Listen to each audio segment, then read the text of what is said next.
live back a God. A back a God run a son name, so they're no business with we. Nothing at all. If somebody's sick around here, you can't reach up a hospital because you must dead pan your way. Because by the time you reach out pan the main, so your name must dead. And if you are go dead.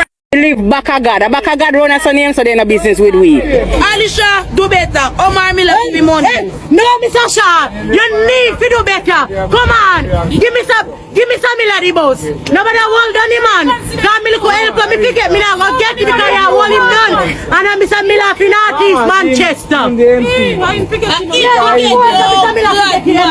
I fight against them there, you know. Alisha fight against you one people. Let me somebody who ain't not even don't call and give Omar Miller nowadays. Maybe you put in somebody where you don't know. But man, Alisha, not because people say me a PMP, because to me I talking because when we talking people say me a PMP, I'm not a PMP. Me a die-hearted laborer. Me love laborer gone to bed. But Makolski, you're not. Where the truth is concerned, I am PMP and I vote PMP. Mr. Miller is for the people them. Mr. Miller is for both PMP and JLP. He no bias and him no Northeast Manchester. So Mr. Shah, fix up yourself and give the money for you. This government, this Prime Minister, is the most dangerous that Jamaica has ever had. He is committed to making Jamaica a totalitarian state through the back door, a police state through the back door. You notice his entire plan for crime is always states of emergencies. Who does that impact? The poor people them. The people them who they make to suffer and turn them into vagabonds. They then go down there and terrorize those people. When the real problem is at the top. It is those who are evil money, those who are cover for big criminals, those who are allow the guns and ammunition into the country, and them we need to stop. So let's go ahead. Let's try again. Right. All right. So you just said that both parties, the JLP and the PMP, are funded by the same entity? Absolutely. See, that's a mind blower right there. And I don't think a lot of us are aware of that. And if that is the case, then I am absolutely right then in my thought that this is just two sides to the same coin then. Absolutely. That's what Jamaica people need to understand. Wow. For the last 78 years, from 1944 until now, remember, the two parties colluded together to get rid of Marcus Garvey and the Marcus Garvey Party back in 1938. Okay? The colonial masters sponsored the two colonial parties. They sponsored these two parties. They supported them and get them to become the visible representation of the Jamaican people. But it's fake. They're not representing the Jamaican people. They're first of all representing the colonial masters, and then secondarily, and over time more so, the local elites, which now runs the PSOJ organization. So they come together and meet, and they give equal amount of money normally to both parties. Occasionally, they may give a little more to one or the other if they find that you're really doing what they want to do. So for example, when Michael Manley wasn't doing what they want to do, they just shift the money over to the JLP. And if the JLP isn't doing what they want to do, then they shift the money over to the PNP. But generally speaking, they fund both of them equally because the outcome doesn't matter. As long as the leader of the party is the leader and the leadership of the party is committed to doing their will, they continue to support them financially. If you ever elect a leader in any of the two parties, which is not following the script, they quickly cut him off from funding, right? So Jamaicans never get to elect a real government. So what the UIC has done now, we have said the UIC is the People's Party. We don't want the money from UNO. We don't want the money from the PSOJ elites. We want going to take our money entirely from the ordinary men and women who give $1,000 a month Jamaican, or $25 a month US, or $50 a month. And that's how we have been growing from the grassroots. Now, if they would allow us, every time they bring me on TV, they get flooded with people saying, that's what I want. And then they quickly cut it off. They bring me on normally to try to ridicule me because they love when some little idiot come on, you see? They bring on some people from some little independent candidates and they sound fool. They like that kind of stuff. They don't want any intelligent, well-informed, well-intended, well-developed intellectually and financially to be able to come on and give the Jamaican people an alternative. And so for the last several years, particularly since let me tell you something. Again, I'm going to tell you something that most people don't know. In 2017-18, they changed the electoral rules. Prior to 2017-18, there were no rules for political party. Anybody could form a party. There's no rules at all, and you could do whatever you want.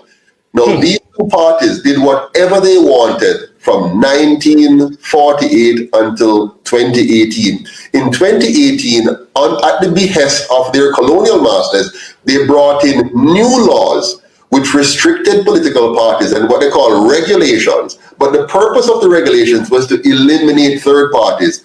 And they eliminated all third parties in 2018 with these new laws and regulations, which was to cement now these two parties as the permanent fixture of Jamaica's politics. Now, the UIC challenged that. So we,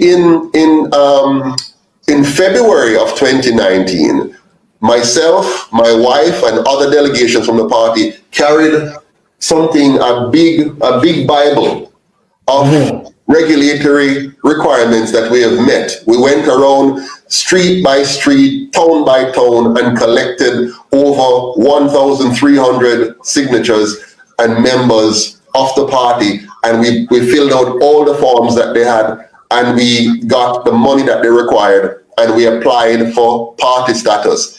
They fought us vehemently for 10 months to stop us from becoming a political party. And I had a chance to create a lot of stir publicly until they had to back off and then gave us party status on December 2nd, 2019. Since then, they took a different approach now. Give him less media attention. Don't carry anything from them. And so the media, generally speaking, not all the times, sometimes they call me for a token thing and to see if they can spin it. Sometimes they call me and even call me a liar on their program. And we have to now show later on evidence that what we're saying is actually true. And so it has been an uphill battle. So while the ordinary person sits out there, when I hear nothing about the UIC, it is orchestrated, it is planned, it is designed. And the goal is to make sure you don't hear. And when you do hear, it must be something negative that you do hear so that you can go back to the normal and just vote PNP or GLP. So point number 2, we're going to create a modern police service. This is very important. We have to move away from what we currently have, the police force, and we have to create a police service. We have to reorient the police and the army to make sure that they realize who they're really here to fight for, enemies. The people of Jamaica must never be regarded as the enemy. And so the police and the soldiers must know that they're working for the people. They're not working for the politician. And so we want to have laws in place and structures in place and training in place that brings our police to a proper understanding of the law. And so the days where the police mistreat citizens, abuse citizens, disrespect citizens, those days need to be behind us quickly. And the UIC government is going to see to that. Those police officers who need significant rehabilitation will get it, because we cannot afford to have a situation where the people are afraid of their police. And when it comes on to the soldiers, we want to make sure that we turn that into a significant border control. For example, if guns and ammunition can't come into the country, then the criminals can't get them, right? Okay? Then we also have to make sure that we come from the top down when it comes on to corruption, because it's really corruption which drives much of the other problems that we have, from the Prime Minister's office all the way down. Let's go after them first. And if we catch them, then they don't have the wherewithal to provide the means for the puppets that they use at the bottom, and they can't supply them and they can't protect them. So it means we're going to have to increase the salary of the police, and we have to hire and keep only the best first. And when, of course, you have a corrupt political structure in the first place, then those corrupt politicians together with those corrupt business leaders, join together and create and maintain a corrupt police service and a corrupt